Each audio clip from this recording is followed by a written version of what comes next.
Michael Cohen paid thousands of dollars to manipulate polls and sway public opinion. Way more children than we thought were separated at the border. And where's Mitch McConnell? That was trending on Twitter, and it's a good question because, you know what, we're really ready to open the government. That and more is coming up. It is Friday, January 18th. I'm Kim Iverson, and this is the Left Daily News Podcast. All right, let's go ahead and start off with Michael Cohen. So apparently a report came out in the Wall Street Journal that he had tried to pay an IT company thousands of dollars to sway public opinion, basically to rig some polls and also to create was it a Facebook page or a Twitter account? That was like a Twitter account. A Twitter account in order to make Michael Cohen seem like a sex symbol. It was Women for Michael Cohen, and the intent of that page or account was to make him into some kind of a sex symbol, or to which I don't know if anyone was buying it. I don't know if anyone was either, but I think it's also really funny that during the election he's thinking, you know what, if I look like a sex symbol, then it's better for Trump.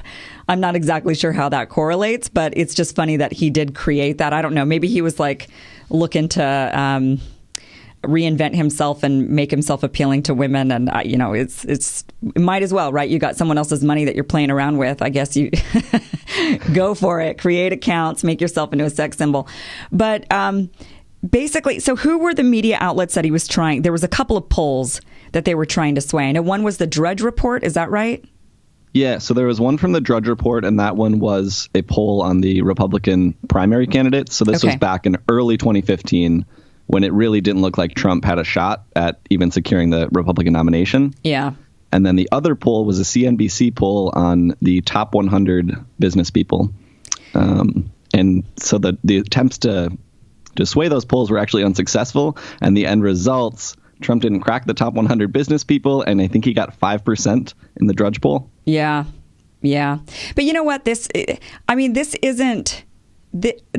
is, I think, a really common thing for a lot of businesses and a lot of people to do. And this is why I don't trust polls, right? Because a lot of businesses, for example, when they set up their Facebook pages or their Twitter accounts or their YouTube accounts, they buy subscribers and they buy views in order to sway public opinion, because it's the bandwagoning effect. So if you see that a lot of people are viewing this video, you think, oh, I better watch it because all these millions of people have watched it also. Or, wow, this account is really liked. I should follow it because all these other thousands of people are following it.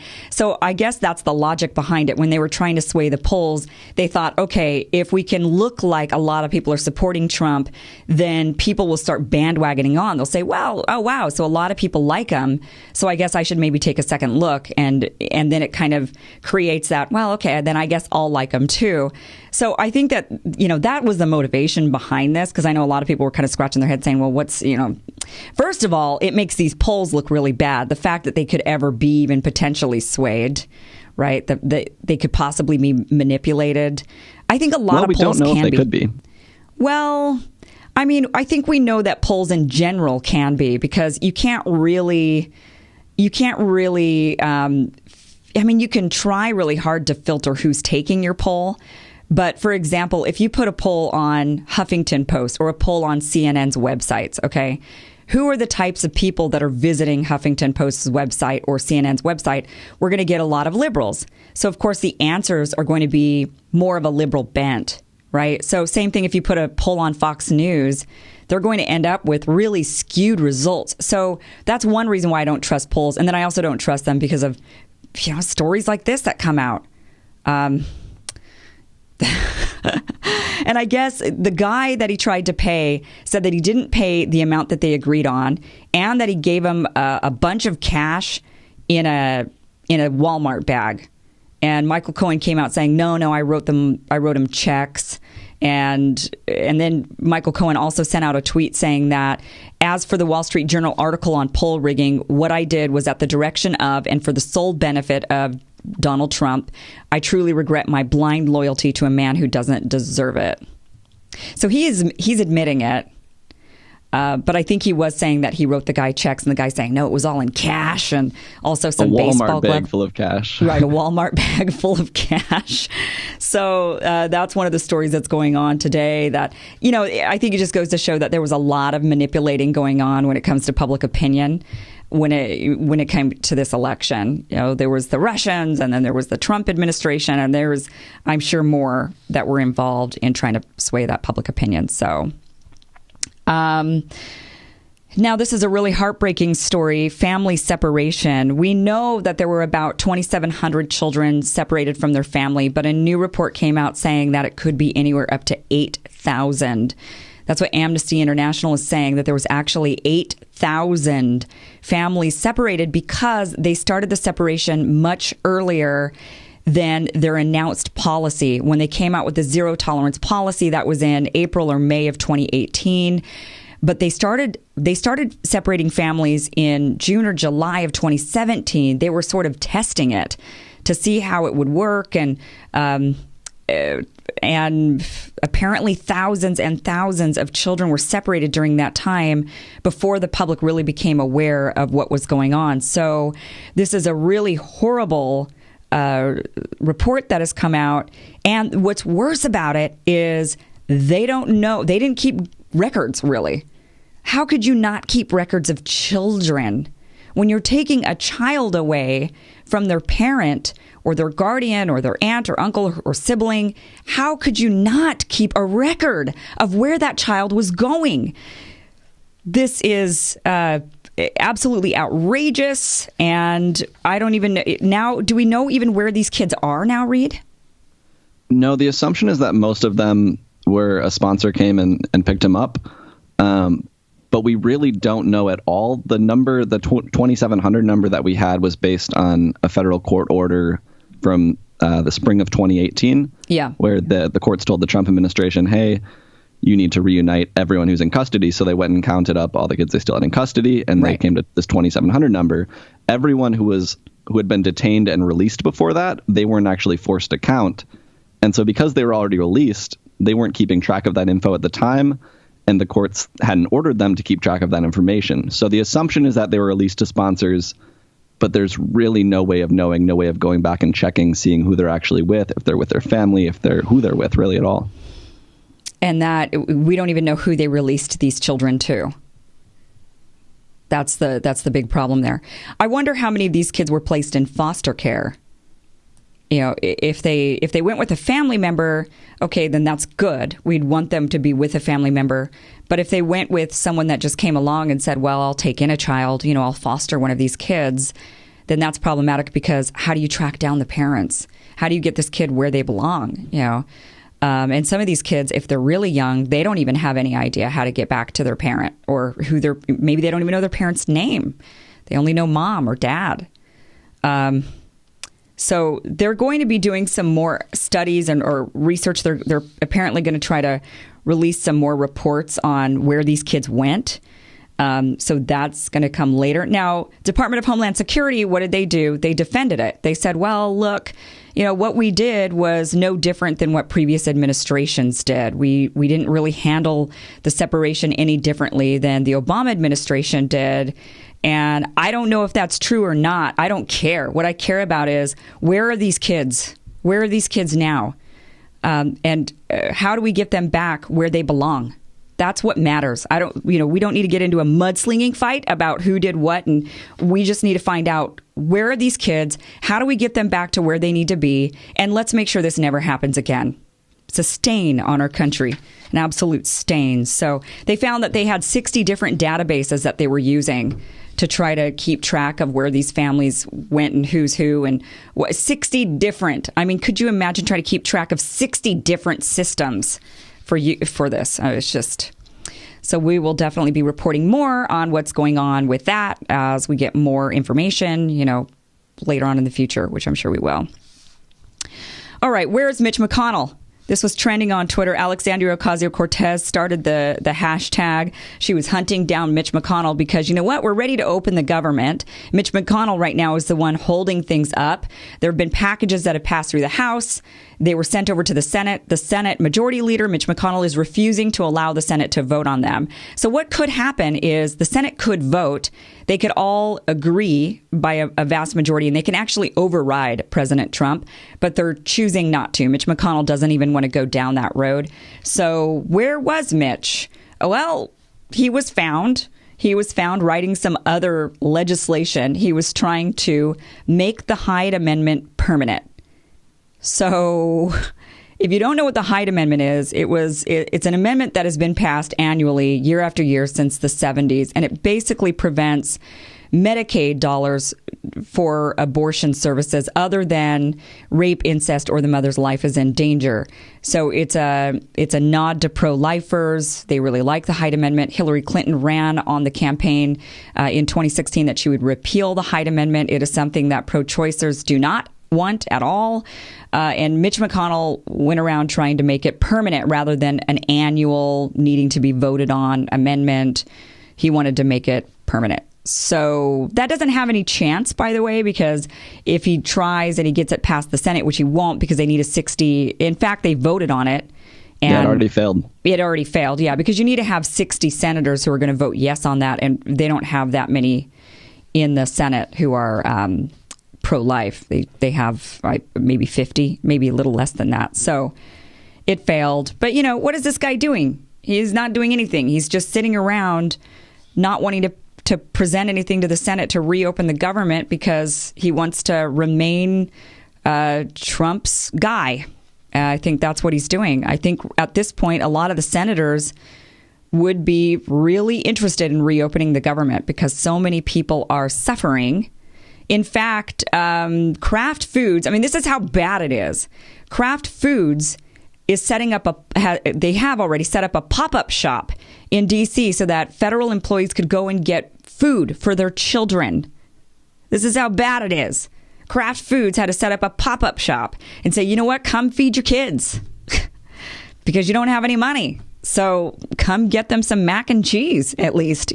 This is absolutely crazy. Thank goodness Kraft Foods is doing that. What they've asked of these employees is just to pay it forward once they get their checks, to donate to their favorite charities, pay it forward. They are going to be getting their back pay. Trump did sign into law a guarantee that they will get their money back as soon as the government reopens. We don't know when the government's going to reopen, but they will at least get their money. And it's only going to take about 2 or 3 days after the government reopens for them to get their checks. They're not going to have to wait till the next billing cycle. They can get their money pretty much right away. This somewhat helps them if you're a federal employee and you've got a resource for where you can borrow some money. So maybe you're a member of a credit union, and in which case you can plead to your bank and say, can you give me a loan to get me through until the federal shutdown ends? You know how much my paycheck is. So if you could just kind of continue me through. And some of the credit unions, I know in previous shutdowns had done that. So I'm hoping that some are doing that now, helping these families stay afloat and just continuing to deposit the money in their bank accounts, knowing that they'll get all of that back once the federal government deposits the money into their accounts. So that's possible. Maybe if you've got a family member or somebody else that you can borrow money from and say, hey, listen, I've got a guaranteed check that's on its way as soon as the government reopens. The problem is they don't know how long this is going to reopen. And what if you don't have either of those resources? Then what are you supposed to do? And you have no idea when this shutdown is going to end. So, these guys just really need to get their act together. And, Nancy Pelosi told Trump, we're not going to do the State of the Union address because the security concerns, which is legitimate. These people would be showing up for a job they're not getting paid for. So we'd be, asking them for slave labor, essentially, to host an event where all these people show up in their $1,000 outfits and stand there and clap and hear somebody talk about how great the nation is. And meanwhile, the security people that are supposed to be keeping them safe, all of these people inside this building, and they'd all be there at the same place at the same time, wouldn't be getting paid. And they're sitting there scratching their heads like, really? Are we really doing all that great? Because I don't know how I'm going to feed my kids except going to this pop-up shop and giving them some mac and cheese. So, she's put the stop on the State of the Union address. In retaliation, Trump has banned her from not really banned her, but basically took away the military plane, the government planes for Nancy Pelosi to travel. She was planned on leaving today. She was going on a 7-day trip to Brussels, to Egypt, and to Afghanistan. And Trump released a letter saying, or she was supposed to go yesterday, right? Trump released a letter yesterday saying that she is not going to be using any federal money for that. So if she wants to take a a commercial flight, she can do that, but she's not going to be taking a military plane, which he has all the power to do that because he is the commander-in-chief of the military, so he's allowed to decide who gets what. And personally, I think none of them should be going anywhere. So, yeah, I mean, I think these guys need to sit in a room and stare at one another until they come to an agreement or get this shutdown. They need to end the shutdown. So, yeah, I think no State of the Union sounds fair to me. And sure, don't go anywhere sounds fair to me. I mean, you guys need to work this out because this is getting, the real lives are affected.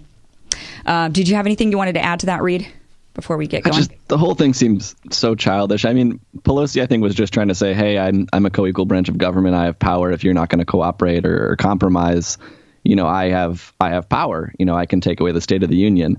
And just that I see it turning into this back and forth where he's going to take something away, she's going to do something else, and he's going to do something else. It doesn't seem helpful. No, I mean, it isn't helpful. These guys just really need to get into a room and figure it out, come up with some kind of an agreement, because I really don't see an end in sight. I really don't. The only end is Mitch McConnell.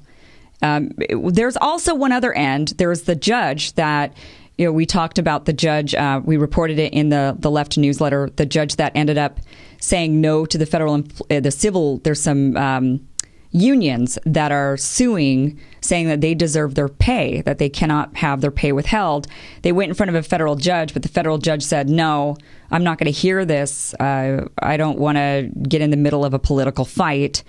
However, if those federal employees could win a court case where a judge says, right, it's unconstitutional and against the law to withhold pay for people, it's called slave labor, and we don't believe in that in this country, and we can't do that. That is one way to kind of end this, because, and I kind of looked at that judge when I read about all that, and I thought, oh my gosh, this judge had the opportunity to end the shutdown, to be the hero. I mean, really, because without either side really losing, just to say, listen, you have to pay these people. You can't continue on like this. It's against the law to not pay employees. And that's that. So that was really one way. I guess he's going to hear the cases do you know when he's going to hear those, the arguments from these unions? Sometime by the end of the month. Gosh. Okay. So that's one way. Another way is Mitch McConnell actually holding a vote and the senators saying, yeah, we just need to reopen the government. This is crazy. Well, to leave you on somewhat of a good note after all of the big happenings that are going on, if you're traveling ever to Louisville, Kentucky, you will now be traveling to the Louisville Muhammad Ali International Airport. They've officially renamed the airport. Muhammad Ali was born in Louisville, and he's buried in Louisville. So there you go. If you travel there, that's what you're going to be. That's where you're going from now on. So thank you so much for listening to this podcast and also watching this video. Please, again, if you have not signed up for the Left newsletter, do so. Go to theleft.com. That's where you can get your daily dose of everything that's going on. And Reed here, he does most of the writing, if not all the writing, really, for the newsletter. And he does a really great expose piece each day that really kind of tugs at your heartstrings and brings you some more awareness as to what's going on and how this is really truly affecting people, how things affect real people. What did you write about today, Reed? So today I wrote about Immigration and Customs Enforcement actually detaining U.S. citizens and in some cases deporting them. And I specifically looked at, there was a recent story where a man named Hilma Ramos Gomez in Michigan was detained for 3 days before his attorneys were able to get him out. And he is a U.S. citizen and a decorated Marine veteran. And everyone in his community knew he was a Marine. And ICE detained him. He even had his passport on him when he was arrested, but they kept him in detention for 3 days while they were working on deporting him. What was the reason for keeping this guy? I mean, if he had a passport, he's a decorated Marine, he's a U.S. citizen. They thought his name sounds Hispanic, so he doesn't belong here. I mean, his mom was an immigrant from Guatemala, but he was born in Grand Rapids, Michigan.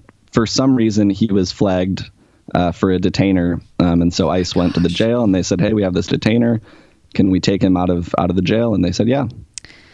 Oh, this is scary. It's scary to me. My mom wasn't born here. So what are they going to, they're going to come after me and say, well, we're not really sure if you were born here either. I mean. Yeah, I was looking at a study today that said that about 1% of everyone who's in ICE detention, I think this was back in 2011, but 1% of everyone detained at an ICE facility is a U.S. citizen. Oh my gosh. Just the... All right. Well, read that story. Go to our website, theleft.com, sign up for the newsletter, and we will see you guys. Have a great weekend, and we'll see you guys on Monday. Thanks for joining us.